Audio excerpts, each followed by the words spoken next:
퀴즈를 드리죠. 비행기와 자동차의 세 가지 차이점은? 만약 대답 중 하나가 기름이 다 떨어졌을 때 3000m 아래로 떨어지지 않는다라면 우리는 분명히 같은 생각을 하고 있는 걸 거예요. 하지만 사실 비행기는 엔진이 꺼졌을 때 공중에서 꽤 오래 머물 수 있답니다. 자, 어떻게 가능한 걸까요? 우선 엔진 고장과 종료 필요성을 구별하는 것이 중요합니다. 말이 좀 이상한 것 같지만 운전하는 동안 차의 시동을 끄진 않잖아요. 하지만 조종사들이 공중에 있을 때 엔진을 꺼야 하는 이유는 많습니다. 가장 흔한 원인 중 하나는 무언가가 엔진의 공기 흡입구에 들어갔을 때입니다. 제트 엔진은 연료를 공기와 혼합하여 점화시키는 방식으로 작동합니다. 이 폭발의 힘이 비행기를 공중으로 밀어내는 건데요. 대부분의 자동차의 내연 엔진도 기본적으로 동일한 원리로 작동합니다. 차이점은 자동차에서 폭발력이 엔진 내부에 들어있어 바퀴를 회전시키는 피스톤과 기어를 움직일 때 사용된다는 것입니다. 또한 자동차와 마찬가지로 비행기 엔진도 일정한 공기 흐름을 유지하기 위해 전방에 구멍이 필요합니다. 모래바람을 뚫고 운전해본 사람이라면 누구나 확실하게 말할 수 있겠지만 엔진에 먼지가 들어간다면 더 부드럽게 운전이 되진 않죠. 비행 중 새는 엔진을 막히게 하는 가장 주된 위험 요소 중 하나입니다. 새들에게도 좋지 않습니다.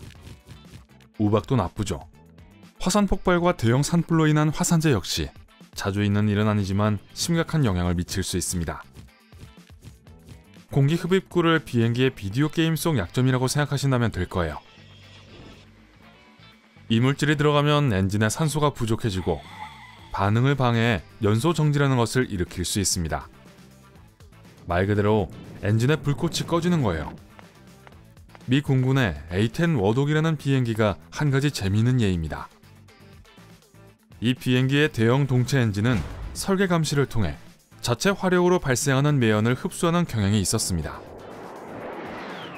이는 폭발을 야기할 수 있었어요. 조종사 역시 아주 불운해지겠죠. 이 문제는 결국 해결되었지만 최고급 군용 비행기에서도 약간의 연기는 큰 문제가 될 수 있다는 것을 보여줍니다. 연소 정지는 일반적으로 연료 펌프 또는 기타 엔진 구성 요소에서 비행기 자체의 장비 고장으로 인해 발생할 수도 있습니다. 원인에 관계없이 효과는 일반적으로 전반적으로 동일합니다. 연소 정지가 발생할 때 조종사의 첫 번째 조치는 잘못 작동하는 터빈으로 들어가는 연료를 차단하고 빠르고 조용히 정지를 시키는 것입니다. 어느 지점에서 조종사는 침착하게 승무원이 승객에게 비상 상황을 알리는 동안 정확히 무엇이 잘못됐는지를 파악하여 더 낮은 고도로 내려갑니다. 비행기는 종종 비상 착륙을 해야겠지만 이런 착륙이 꼭 거칠지는 않습니다. 연방항공청은 엔진이 한 개만 작동해도 안전하게 비행하고 착륙할 수 있도록 상업용 비행기의 기준을 제시하죠. 손상된 항공기는 보통 가장 가까운 공항으로 향하게 될 거고 긴급구조 대원들은 그곳에서 대기하고 있겠죠.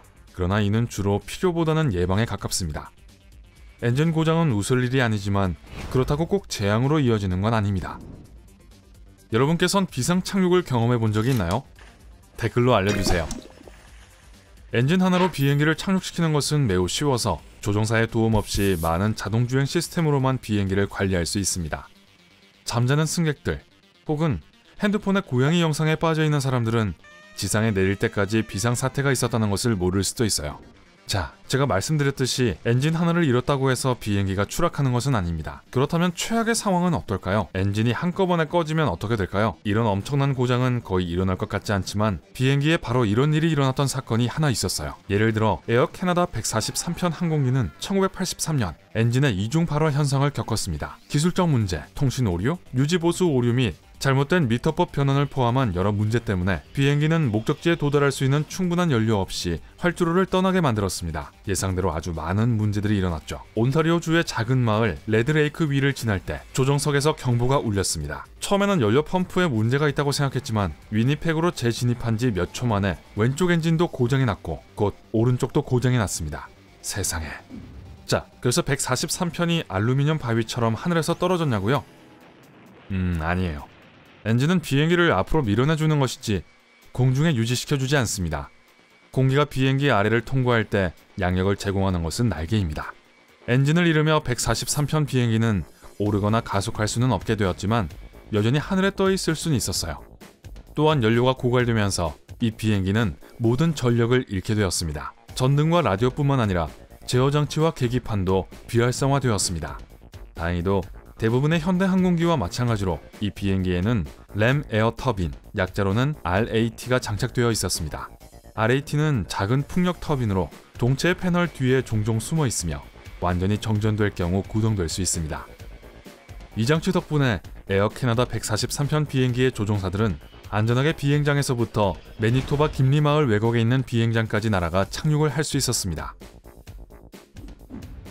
143편은 하강 중에 부분적으로 다시 동력을 잃었습니다. 이번에는 RAT가 최대 속도로 회전하는 것을 방지하는 항공기의 속도 감소 때문이었어요. 이렇게 어려움이 많았지만 비행기는 작은 피해만 입고 착륙할 수 있었습니다. 수리를 거쳐 비상 착륙 후 25년인 2008년까지 비행을 계속했죠. CGAUN이라는 이름으로 공식적으로 등록된 이 비행기는 사건 발생 후 김리 글라이더라는 새로운 별명을 얻었습니다. 아, 캐나다답네요. 자, 143편의 착륙을 어렵게 만든 문제의 복선들을 눈치채셨을지도 몰라요. 거의 재앙에 가까웠던 이 사건은 예상 못한 사건들이 겹쳐 일어난 것으로 완전한 엔진 고장이 일어나려면 얼마나 많은 잘못들이 겹쳐야 하는지를 보여줍니다. 보다 엄격한 규정과 개선된 유지관리 절차로 인해 위험은 상당히 완화되었지만 여전히 가끔 발생하는 요인이 있습니다. 예를 들어 2009년 1월 유명한 허드슨강의 기적은 뉴욕시의 라과디아 공항에서 이륙한 직후 에어버스 A320이 거위대와 충돌한 후에 일어났습니다. 이 사고로 양쪽 엔진이 모두 끊기게 되었죠. 조종사인 첼시 설리 슐렌버거는 인근 허드슨강에 위험한 물착륙을 하게 되었습니다. 영하의 기온과 착륙의 극도의 어려움에도 불구하고 150명의 승객과 승무원들은 모두 보트로 대피해 안전하게 이송되었습니다. 많은 사람들이 저체온증 치료를 받아야 했고 부상을 입은 사람도 있었지만 그중 5명만이 중증 상태였습니다. 여러 개의 엔진이 고장난다면 매우 위험해질 수 있지만 좋은 소식은 엔진 고장은 극히 드물다는 것입니다. 자, 여기까지 비행기 얘기였어요. 하지만 만약 비행 중에 헬리콥터의 엔진이 고장나면 어떻게 될까요? 또한 헬리콥터는 전력 없는 착륙이 비행기보다 더 쉽습니다. 헬리콥터의 로터는 프로펠러와 날개의 조합처럼 작동하여 리프트와 전진의 힘을 모두 제공합니다. 처음에는 나쁜 소식 같겠지만 헬리콥터에는 자동 조종이라는 신의 한 수 같은 기능이 있죠. 엔진의 분당 회전수가 미리 결정된 임계값 아래로 떨어지면 메커니즘이 발동해 엔진에서 메인 로터를 분리합니다. 이를 통해 자체 추진력으로 독립적으로 계속 회전할 수 있으며 조종사가 헬리콥터를 다시 조종할 수 있는 시간을 확보할 수 있습니다. 조종이 불가하다면 헬리콥터는 앞서 언급했던 알루미늄 암석처럼 엄청난 속도로 낙하하며 하늘에서 떨어질 거예요. 다행히도 헬리콥터 조종사들이 하강 내내 조종을 할 수 있도록 훈련을 받기 때문에 이런 일은 거의 일어나지 않습니다. 정확한 각도는 헬리콥터 모델에 따라 다르지만 이 정보는 헬리콥터의 매뉴얼에서 확인할 수 있을 거예요. 책을 펴볼 시간 있으신가요? 풍속 및 기타 변수까지 생각하는 건 처음엔 어려울 수 있어요. 하지만 자동 착륙은 가장 간단한 헬리콥터의 조종 중 하나로 간주됩니다. 모든 헬리콥터 조종사들은 면허를 따기 위해 이 과제를 해낼 수 있어야 해요. 비행기를 자주 타더라도 엔진 고장은 매우 드물고 복구하기도 쉽기 때문에 크게 걱정하지 않으셔도 됩니다. 또한 좋은 이야기거리가 될 수 있죠. 여러분이 오늘 새로운 뭔가를 배우셨다면 영상에 좋아요를 눌러주시고 친구에게 공유해주세요. 여기 다른 영상들을 준비했어요.